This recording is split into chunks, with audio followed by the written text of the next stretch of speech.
Ano yung naging parang gateway para gumanda ang buhay ninyo? Nung nag-DPWH kami. Ayan, okay. Paano yan? Yes. Paano kayo nakapasok doon? Bali, nakapasok kami doon, nagbid lang, at saka nagkaroon ng opportunity at ginanda lang namin po ang gawa namin. Pag sa publiko ng mga diskaya sa kanilang mga ari-arian, ginamit ngayon laban mismo sa kanila. At ito'y paiimbestigahan ng BIR at ng Bureau of Customs kaugnay sa mahigit na 40 mga luxurious cars na ipinakita nila sa publiko. Kaugnay dito, may banda si Senador Rodante Marcolita na kukumpiskahin umano ang mga ito. Babalik? Kung sabihin, wala na ho eh. Aba, di kukunin ko lahat yung ano mo. Lahat. Yung mga mamahaling sasakyan, gano'n. Kukunin ko lahat yung mayor. Disgrasya. Kaya ang kontraktor na si Diskaya, ito, dahil sa pagsapubliko nila sa kanilang mga ari-arian, ay iimbestigahan sila sa BIR. Nako, grabe to BIR. Imbestigahan sa BIR at sa Bureau of Customs. Dahil, imagine, mahigit sa 40 mga luxurious cars. Imagine, sa isang buwan, meron tayong 31 na araw. Ibig sabihin, kahit pa bawat araw, iba't ibang sasakyang gagamitin, ay lagbas pa, di ba, ang nasa kanila na mga sasakyan. So, pa-iimbestigahan daw at may sinabi si Senador Marcolita na yung mapatunayan na mga mangnanakaw sa kaba ng gobyerno, lalo na yung mga contractors at sino man ang mga kahati sa kanilang cash sunduan, dapat bawiin ang ninakaw na salapi. At kung sasabing wala na yung kanilang mga ari-arian daw, ang tanong, kayo, naniniwala ba kayo na mapanagot talaga ni Pangulong Bongbong Marcos ang mga kawatan sa kaban ng bayan? Yes or no lang yan sa ating busis ng masa? No? Pwede ninyong pindutin. Kumusta? Sa lahat na mga sumusubaybay, ito yung lingkod, Brad Wendell Talibong, muli magkasama ninyo. At maliban na tayo na sa National Office ng Catholic Faith Defenders, ako po ay isang media, isang journalist, no? At noon nagiging kabahagi sa CBCP News.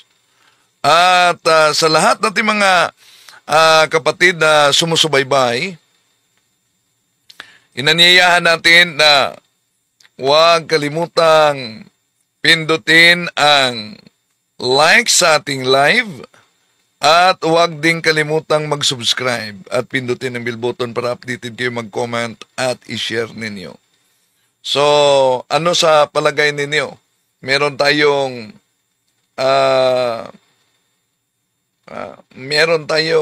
sandali may nabasa ako dito, si Solidium Katoliko, Bro Windel.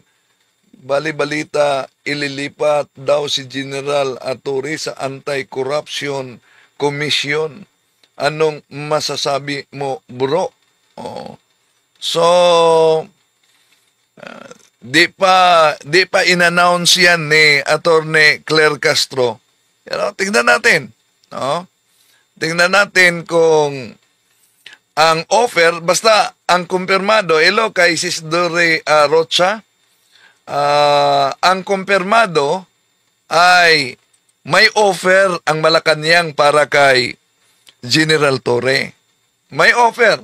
Kung anong posisyon, di pa yan isinapubliko. Baka bukas malaman yan. Pero nagpa-interview na si General Torre. Oking-oking mukha niya ngayon Asan kaya ito ililipat? Oh? So,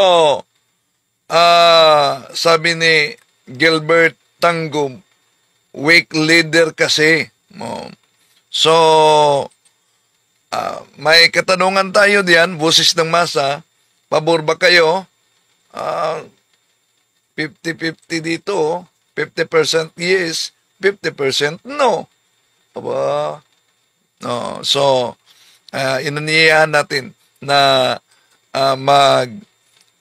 boto sa ating busis ng masa. Ngayon, pakinggan natin ang bahagi sa interview ni Ted Pailon sa Bureau of Custom dahil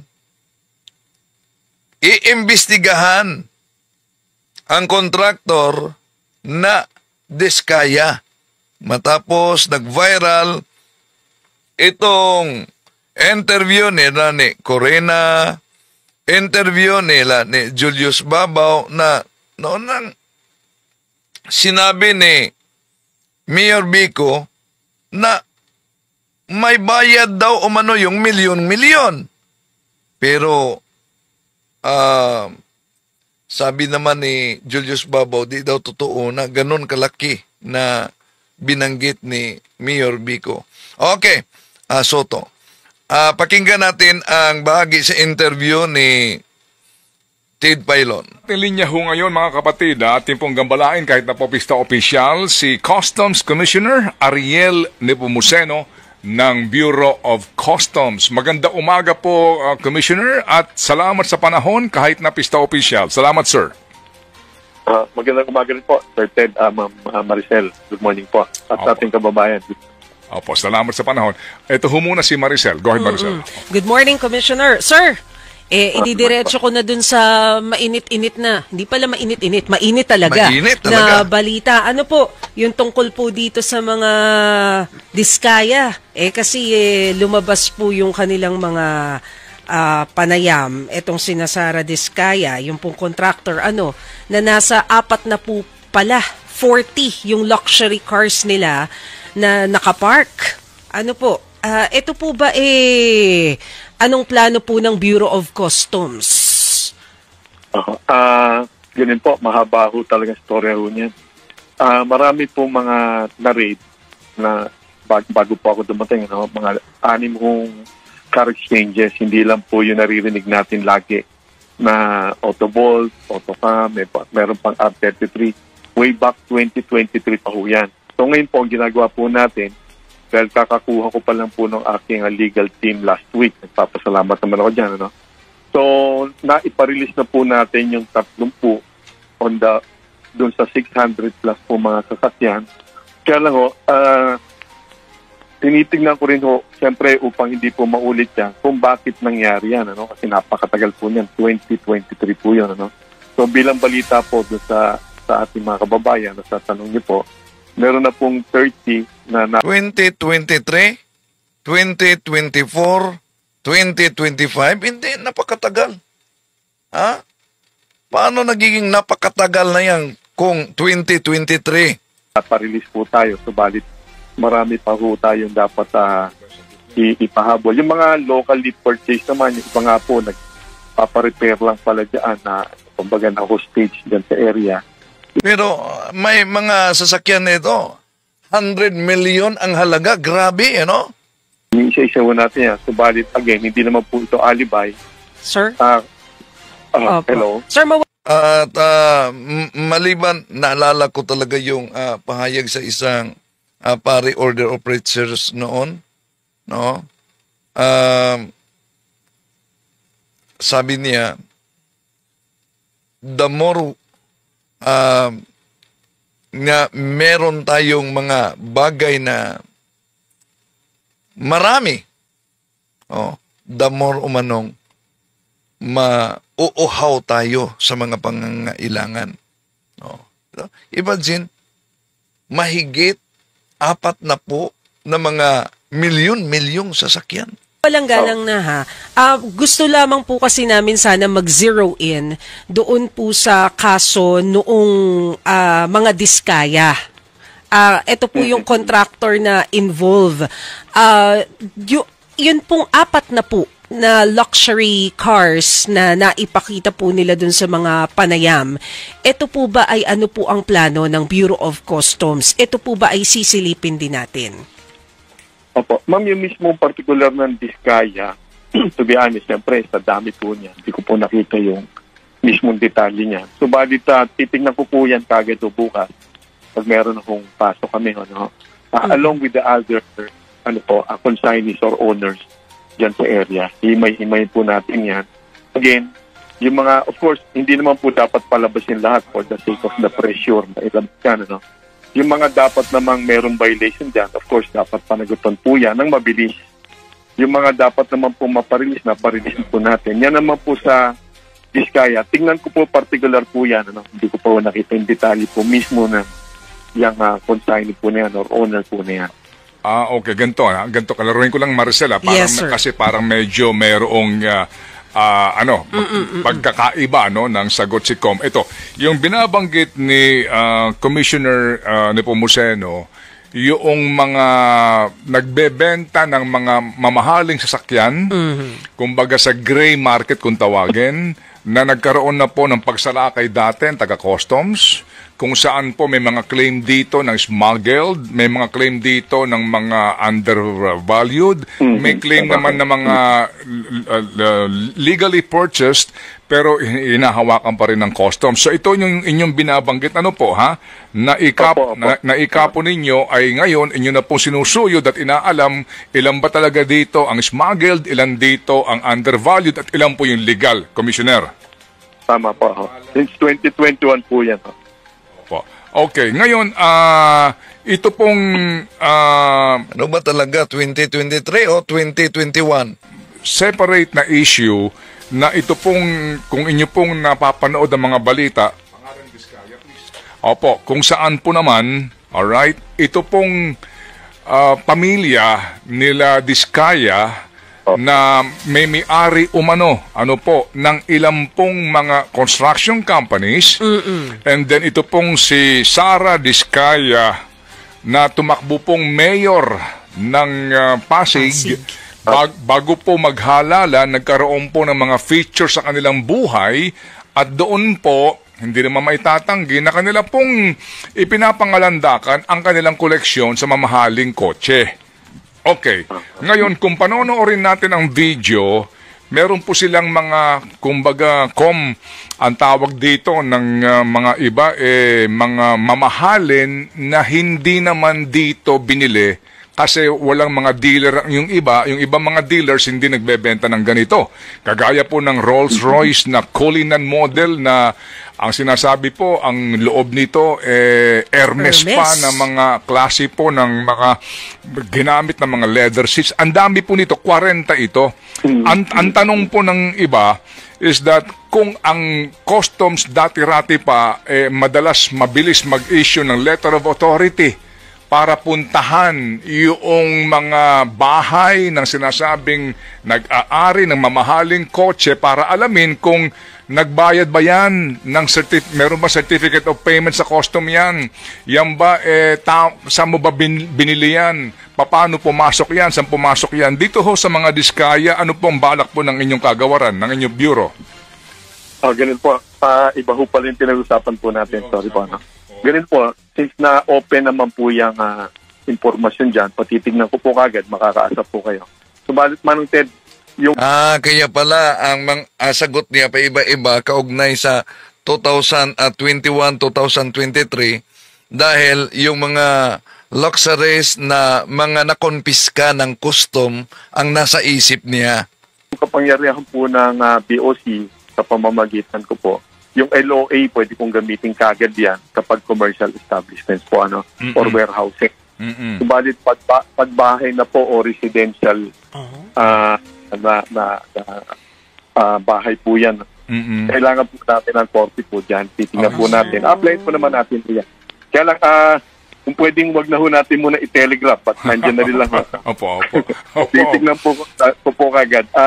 Ngayon ko lang po narinig, sorry po, inaamin ko, nakapokus po ako dun sa ano ho talaga yung 640 vehicles since 2021. Ibang bagay. So, yung mga bihikulo na mga luxury car din, no? Mga luxury na mga sasakyan na nakonpiska ng Bureau of Customs. So, ang pinag-uusapan dito, yung mga mamahaling sasakyan din nila ni Diskaya, yung contractor na nag-viral. Okay po pala yun. Opo. Yes, sir. So, kasi itong si Maricel, kanina pa, sabi ko sa kanya, itanong mo na lang kay Commissioner kung talaga interesado ka na malaman ito. So, sabi nga ni Commissioner, ibang topic yung kanyang binabanggit kanina. Akala niya, pareho ito na parang dealer din na sinalakay ng dating mga tauhan ng customs. So, sabi ho ninyo, itong isyong ito, kasi nga ito'y mainit at marami nagtatanong, di ba, sa social media na anong balak dito ng customs? Anong balak dito ng gobyerno? Anong balak dito ng BIR? Kasi nga ito, may visuals naman Kitang-kita po yung mamahalin. Pero kaninyo, ang handicap ninyo, kapag po private residence, hindi pa pwedeng katukin ng customs, kinakailangan ng court order. Kailangan po. Tama po yun. Iba po yung treatment po doon. Pero makakaso po kayo. In fact, last week, pinag-usapan na namin, pero hindi po yan mismo sa Diskaya. Tinitingnan po nga po yung sa social media. Clue po yan Hindi lang po sila. If we can work backwards kung saan po yung pinanggalingan nun. But makakasa po kayo. Actionan po natin yan. Kung na-interview sila sa Bilyonaryo Channel at tinanong, yung pira ninyo ngayon, gaano na kadami? Sabi ni Mr. Diskaya, katulad daw umano sa title ng kanilang channel, Bilyonaryo Channel. Grabe no? Sa interview nila ni Julius Babaw, noon umano naghihirap talaga sila. Kahit pa pambayad ng renta, umabot sa punto na nahihirapan sila. Pero nang tinanong ni Julius, kailan sila naging mayaman noong sila'y nag-DPWH daw. DPW. DPW. Sabi niya. So, nag-contractor. Pinagaling nila noong una. How about sa mga ibang mga construction nila? At sila'y bahagi sa talaan ni Pangulong Bongbong Marcos. So, mapanagot ba ang mga taong ito? Ating tutukan ito, mga kapatid. Tuloy natin. Okay. Sige po. Sige. So, bago po ako tumuhay dito po sa agricultural smuggling, na ngayon nga ay nagpapatuloy po yung investigasyon in the Senate. Dito po sa mga sinalakay dati ng customs, kaninyo, nag-iimbentaryo po kayo dito. May balita na ho ba kayo nga doon sa meron namang mga legal na nadamay, pero yung nga naiipit at ang iba po ay nagreklamo na po sa inyong tanggapan, Commissioner? Tama po. Actually, 2 weeks ago, nag-meeting po. Manong Ted, bigyan ko lang kay background. Opo. Bukod po dito sa kaso po na to, again, hindi po ito alibay. Gusto ko lang po maunawaan ng ating mga kababayan. Ang minana po nating mga kaso, malalaglag po kayo sa inyong upuan ngayon, 9,000 cases po. Since 2021 ho ata yan. So, isa lang po ito. So, pinababantayan ko na po yung, of course, priority po natin. Yung mga high-profile cases na tinatawag, kagaya po nito. So, kaya lang, hindi naman natin pwedeng pabayaan po yung iba, no? Along with the resolution of these cases, kailangan po natin bagong team. So, ang magandang balita nga po, meron na po tayong bagong team sa legal services po natin. Na ayoko naman pagbintangan po yung dati, ako naman, moving forward. Ito po yung ating bagong team na antanggal po natin yan, isa-isain po natin yan. Isa po ito doon. Ito po, 640 vehicles nagsimula po ito. Ang na-release na sa mga may-ari, bago pa man ako dumating, 250. Iba't iba po yung dahilan kung ba't na-release na po yan. Yung iba po ay talaga po nakita, may mga Toyota po dyan na Fortuner, yung mga ganun po. Pero naman po, iba reported, nagbayad po ng mga kaukulang buwis. Pero hindi ko na po muna makikita kung tama ba yung pinagbayaran. Kasi na-release na po yan. Opo. So, nung nag-meeting po kami 2 weeks ago, nangako sila sa akin na magpapakita sila ng resulta within 2 weeks. So, tama naman po. Last week, nakapagpa-release po sila ng 31. Again, iba't ibang dahilan po yun. Kung tama po yung pinagbayaran po nun, hindi ko pa makikita sa ngayon po yan. So, with the new team, titingnan po natin kung paano po yung mabilis na pagkilos at tama rin naman po. Hindi naman po pwedeng mabilis lang, parang nirarush ng walang dahilan. Opo. So, yun po ang sitwasyon po natin. Ano po ito? Anim na mga kumpanya yung involved dito, starting with R33, Autocam, may AC, Gongmiao, Tapcar, ACH at Autovolt po. Simula 2021 po yan. Okay, pero meron po talagang smuggled. Meron po talagang hindi ho nagbayad ng buwis dito ng mga mamahalin po gaya ng sinasabi ng iba na mga meron po talaga. Meron po, kung pagbabasihan po natin yung inisyohan po ng WSD po, meron pong tinatawag na probable cause yun, 293 po yun. Sa ulat po sa atin. So, meron naman po, kumbaga, mga potential na talagang hindi nagbayad ng tamang buwis. Opo. At ano po ang disposition dyan? Kailan po ito malalantad para po idaan na sa sa subasta o auction yung klaro po na mga Sela, Lamborghini, Ferrari, mga luxury, McLaren na mga talaga namang ipinapangalandakan ng mga may-ari niyan. Tapos nasa mga dito sa mga display nung ibinebenta na sinalaki ng customs at klaro na talagang smuggled. Kailan po matatapos kaya ito, Commissioner? Hindi ko po mapangako sa ngayon po. Basta ang kaya ko pong gawin po talaga. Ang direction ko po ay i-auction po yung pwede na po nating i-auction. Dahil hindi po ako niniwalan dapat po sa akin po yan. Sayang naman po yung pagkikitaan po dyan. Provided gagawin po namin ng tama po yung auction. Ibig sabihin yan, tama yung minimum floor price sang-ayon po sa merkado at sang-ayon din po doon sa meron pong kumbagay magiging interesado po mag-bidding. Kaya ko lang po i-commit, Manong Ted. Again, pinagbigyan niyo ako nung nakaraan, bigyan niyo po ulit ako ng another at least 30 days, mararamdaman po natin yung at least sa aspeto na po itong mismo. Magkakaroon po tayo ng magandang pangyayari na po rito. With my new team, magsisimula na po sila magtrabaho. Again, hindi po alibay ito, napakarami po nating iba't iba pang kaso. 9,000, pipiliin namin dyan yung mga priority na mapapaili po yung ating bureau. Para sabay-sabay po nating galawan po yan. Ang dami po nating inaayos, Manong Ted. 9,000 na kaso, lahat na po ito ng kaso ng smuggling, pati agricultural smuggling. Tama po. Nationwide po yun. Nationwide po yun. 9,000 cases. Sige. So dito po, bago ho natin puntahan na po itong magiging hearing in the Senate. Sir, yung dalawang Bugatti, kumusta na po? Kasi sinubasta ninyo, pero mukhang walang taker. Nasaan na ngayon si Bugatti, yung dalawa? At saka ano ho ang nangyari sa investigasyon ninyo? Opo. Tama po kayo. Dapat i-auction na as soon as possible. Ang minana ko po dyan, nagkaroon na po ng dalawang failed biddings po yun. Again, by procedure, di ko na po questionin po muna yun. Kung yan ba'y inaayos na mag-fail, mahirap po magbintang.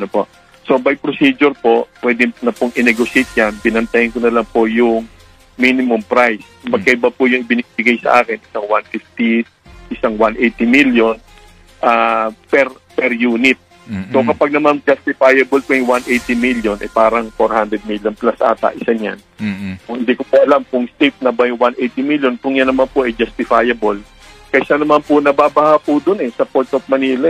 In fact, last week baha, kahit po ako hindi nga ako nakapasok. So, hindi po maganda ating storage doon, baka lalo mag-depreciate yan. Kailangan i-auction po natin as soon as possible po yan. Sige, so yung investigasyon kaya, umusad kaya, dito sa bakit naipasok yan, hindi nagbayad, obviously, ng tamang buwis at nairehistro sa LTO? Manong Ted, aminin ko po, ngayon pa lang po tayo magsisimula dyan kasi kailangan ko po talaga ng bagong team po kasi again, wala akong pagbibintang.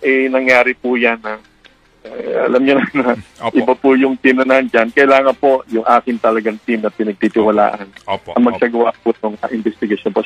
So dapat linisin din ang nasahanay ng Bureau of Custom. Linisin din kung maaari ang nasahanay ng BIR.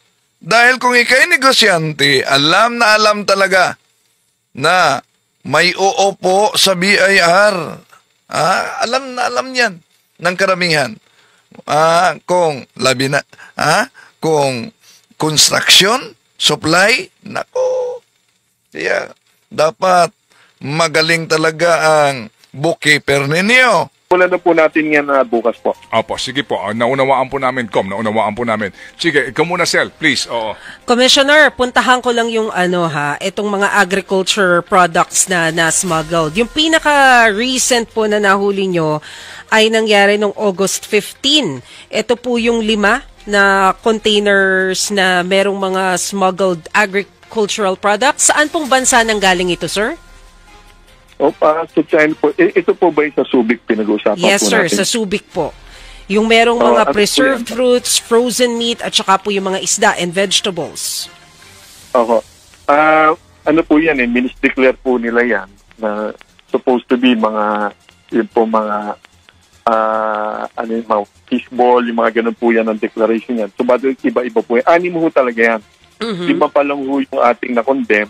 Pinabilis po natin yan kasi kailangan gawin na po yan. Tsaka statement po natin yan doon sa mga nais pa hong gumawa ng ganyan at talaga pong siseryosohin po natin yung ganito. No? Total of 6 containers po yan sa consign sa Street Thai Root Crops Trading. So, balit ganito po rin yung aking pinag-utos nung last week kung bakit medyo tumenga po ito doon lang hanggang sa yung pagpapile po ng kaso. Nakalagay lang sa ulat sa akin ay recommended for filing of cases. So, it seems wala pa hong nakasuhan talaga. Dapat pag kinasuhan natin para seryoso po at matigil po ito, yung registered, at least yung registered owners at yung mismong brokers din.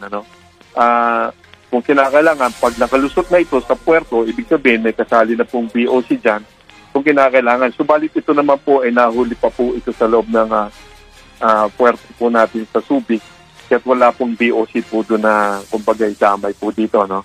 So kaya lang, hindi ko nakita yung pangalan ng broker or brokers po nito. Kaya't pinapabalik ko, pinapareview ko ito. Na-condemn na po ito dahil yung 5 may certificate of not fit for human consumption. Ibig sabihin, hindi na po yan pakikinabangan. Yung isa, hinihintay pa po yung ganun certificate din po from the Department of Agriculture. At isasabay din po yung pag nakuha na po. Pero, Marcel, kung panggitin, upang warning na rin po talaga, no? Kasi alam nyo, ang smuggling cycle po yan. Iba't ibang level po yan. No? Ang pinakadulo po, ayon sa ulat, pagdating sa condemnation, na ilulusot pa rin po yan. No? Kaya beginning September 1, ang instructions ko, pinag-utos ko po dyan, i-YouTube live na po namin yan upang, alam na kung 2 oras sinisira yan, 2 oras naka-live po yan for transparency. Nang hindi 5 minutes lang, tapos maaari lang naman, hindi sinasabing ganyan, no? Maaari ilusot after 5 minutes, may hirapan na po pag ginawa po natin, napapanood na po natin yan. Oo. Pero, sir, ano kaya ang nangyari? Kasi itong August 15 na sinabi po ninyo na nasira ng mga frozen meat, mga smuggled agri-products galing China, parang ganun din yung kwento noong July. Yung mga containers din na nasa dyan din po sa Subic Port, China rin nang galing. Saan po kaya nagkakaroon ng problema? Bakit lagi na lang may nalulusot na ganito? Komplikado talaga. May kikita po talagang gagawin. So, komplikado talaga. Dapat may managot pati na dyan sa loob ng Bureau of Customs. Gagawa po ng paraan. At at the same time, wala naman po talagang nakakasuhan. Ika nga, napoposasan, napaka-lucrative pong negosyo po na to talaga. Kaya makakalusot kapag hindi po talaga in place yung marami po itong aspeto. Yung sinasabi ko pong digitalization, isa po yan. Yung pre-shipment survey, isa po yan. At yung, of course, yung pag-mamanipula kasi ng dokumento, kagaya po nito, ang bill of lading nito, dim sum, ganun po, ano? Pero ang laman pala, carrot, broccoli, meron pa hong frozen fish po ito. Ano po talaga ho, pag ang sistema may butas talaga pong i-take advantage po yan. Ang smuggling naman po, kaya nangyayari yan. Napakalaking kita po yan. Kaya nga dapat, every step of yung possible po. So ang pinag-uusapan na nila dito, ang mga nakonpiska na illegal na pumasok na mga galing China. No? At nauna nang sinabi na ang mga sasakyan sa Diskaya family ay iimbestigahan din ng Bureau of Customs. Ang makakatulog kaya sila, lalo na sa pahayag ni Senador Marcoleta na kung mapatunayan, dapat babawiin daw ang pera. Lalo na sa maanumalyang flood control. How about kung ubos ang pera, yung propriedad daw, yung properties? Ano yung naging parang gateway para gumanda ang buhay ninyo? Nung nag-DPWH kami. Ayan, okay. Paano yan? Paano kayo nakapasok doon? Bali, nakapasok kami doon, nagbid lang at saka nagkaroon ng opportunity at ginanda lang namin po ang gawa namin. Pag sa publiko ng mga diskaya sa kanilang mga ari-arian, ginamit ngayon laban mismo sa kanila at ito'y paiimbestigahan ng BIR at ng Bureau of Customs kaugnay sa mahigit na 40 mga luxurious cars na ipinakita nila sa publiko. Kaugnay dito, may banda si Senador Rodante Marcoleta na kukumpiskahin umano ang mga ito. Babalik? Kung sabihin, wala na ho eh. Tama, di kukunin ko lahat yung mo. Lahat. Yung mga mamahaling sasakyan, gano'n. Kukunin ko lahat yung mayor pag... Okay. So, sabi ni Mrs. Sara Diskaya, naawa umano siya sa kanyang mga anak at sabi niya, huwag agad-agad maniniwala sa anumang mga komento sa social media.